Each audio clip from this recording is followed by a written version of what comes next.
Okay, so in looking in the structure of our DNA, we have a basic structure that's the same for every single nucleotide. We are going to have a sugar, our nitrogenous base, and a phosphate. These sugars and phosphates are going to all alternate in the backbone. So notice that these sugars all have that oxygen group pointing in the same direction, so they're all pointing up.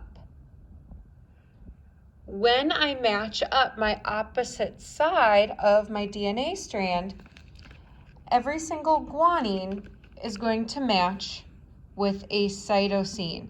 So we can see here in the middle that we have some hydrogen bonds that are forming those. And then we see on the other side that that oxygen is pointed down. So we call this running anti-parallel. So my C bonds with my G, and then I have my A and my T, my A and my T. C is going to match with G all the way up our DNA strand.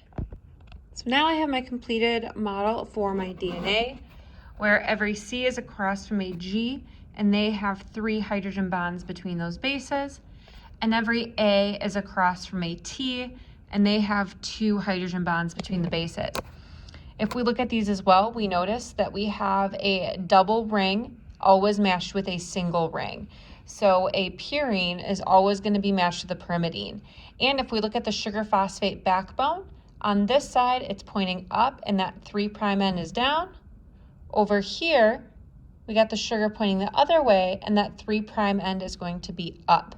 So once again, it is running anti-parallel.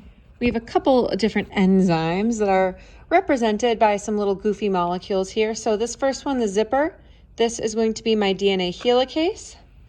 My little hands that hold the DNA strands apart, these are going to be our SSBs, or our single-stranded binding proteins. Mr. Bob the Builder, this is our DNA polymerase 3. Wendy the Builder, I think that's her name, is going to be polymerase 1. Good old Bob Ross is our RNA primase, and the glue is going to be our ligase. So with DNA replication, the first thing that happens is we have to unzip. So that's why our DNA helicase is symbolized by a zipper.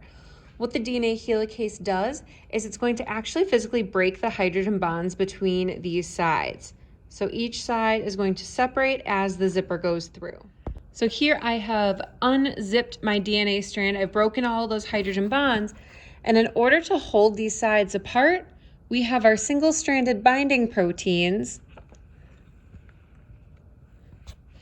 that are physically going to hold this little bubble apart, because in between we have hydrogen bonds that are very, very attracted to the hydrogen bonds that are over there.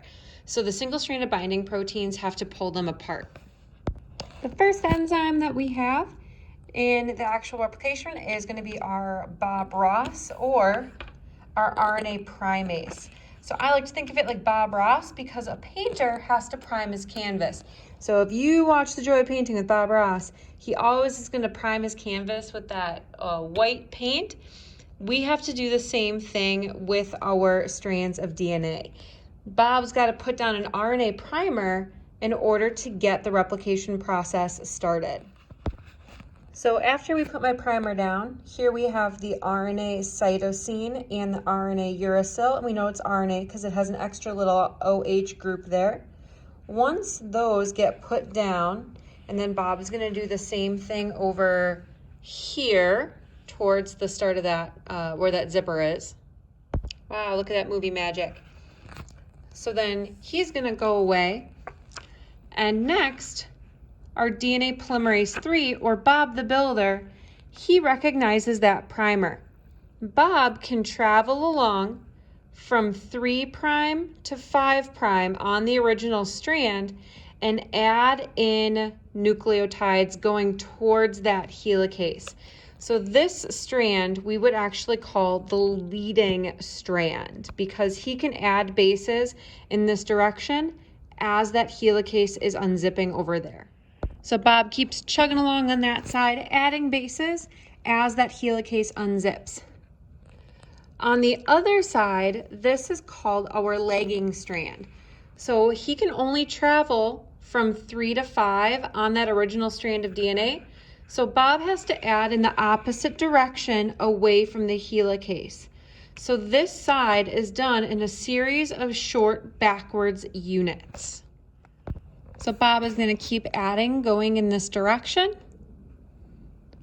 And then what happens next is our friend Wendy the Builder, or our polymerase 1, what she's got to do is replace these RNA primers with the proper DNA. So she's going to take away these primers, and we had this one and that one. So she's going to add those in, okay? Now we have one more enzyme that we haven't used yet, and that's our glue bottle, our Elmer's glue or our ligase.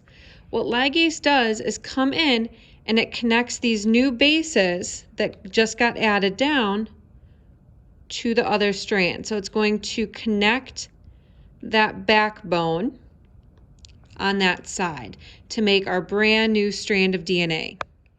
We're going to do the same thing up here on our lagging strand.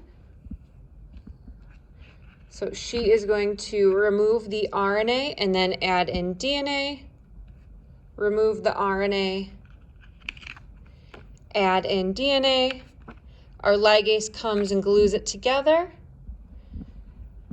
And then this process keeps going until we've fully made 2 strands that are identical to each other. So we can even see on these front sections right here, this chunk and this chunk are exactly the same as each other. So we call this semi-conservative replication because we've saved half of each original strand to make our 2 new strands.